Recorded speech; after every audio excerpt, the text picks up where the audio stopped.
എടേ, നിങ്ങൾക്ക് ആർക്കെങ്കിലും അറിയാവോ ഒരു മുഖ്യമന്ത്രിയൊക്കെ ആവാൻ എന്ത് യോഗ്യതയാണ് വേണ്ടതെന്ന്? വേണമെങ്കിൽ കണ്ടു. റൊണാൾഡോ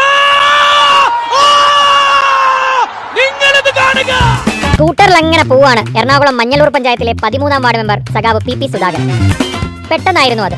ചവിട്ടുപടിയിൽ വെച്ച വേസ്റ്റ് ഒറ്റത്തട്ട്. മാതൃകയാവേണ്ട മെമ്പറുടെ മാതൃകയല്ലാത്ത പ്രവർത്തനം CCTV-യിൽ കുടുങ്ങി. അത് കഴിഞ്ഞൊരു ദിവസം നാട്ടിൽ അറവ് മാലിന്യം തള്ളിയവർക്കെതിരെ മെമ്പർ പ്രതികരിച്ചു. പിന്നാലെ CCTV ദൃശ്യങ്ങൾ ഫുട്ബോൾ കമന്ററി സഹിതം ഏതോ വിരുദ്ധൻ പുറത്തുവിട്ടു. ഇതൊക്കെ ശ്രദ്ധിക്കേണ്ട മെമ്പറെ എന്ന് ചോദിച്ചപ്പോ മറുപടി ഇങ്ങനെ: ഈ വണ്ടി ഓടിച്ച സ്പീഡിൽ പോകുമ്പോൾ ഈ വണ്ടിയിൽ നിന്ന് ഈ ടിക്കറ്റ് റോഡിലേക്ക് പോകുന്നു. അപ്പൊ ഞാൻ കാറ് കൊണ്ട് പൊക്കി തടയാൻ ശ്രമിച്ചു. റോഡിലേക്ക് ചാടാൻ കാരണം ടിക്കറ്റിന്റെ കടലാസിന് വെയിറ്റില്ലല്ലോ. ആ സാധനം റോഡിലേക്ക് ചാടാൻ നേരത്തെ ഞാൻ ഇടത് കാലോട് പൊക്കി എടുത്ത് വണ്ടിയിലേക്ക് വെക്കാൻ തുടങ്ങുന്ന രംഗമാണ് സോഷ്യൽ മീഡിയ ഞാൻ ചോദിച്ചു കളയുന്നതായിട്ട് എരിച്ചിരിക്കുന്നത്. ഇതേപോലെ മറ്റാർക്കും സാധിക്കാത്ത രീതിയിൽ നമ്മൾ ന്യായീകരിച്ച് നിൽക്കാൻ പഠിക്കുക. പിന്നെ വീണെടുത്ത് കിടന്ന് ഉരുളാൻ പഠിക്കുക. മറ്റേ നിയമസഭ എല്ലാവരും നോക്കി നിൽക്കി അടിച്ച് തകർത്തിട്ട് ഇവന്മാര് സമ്മതിച്ചിട്ടില്ല. പിന്നെ ഈ കാര്യം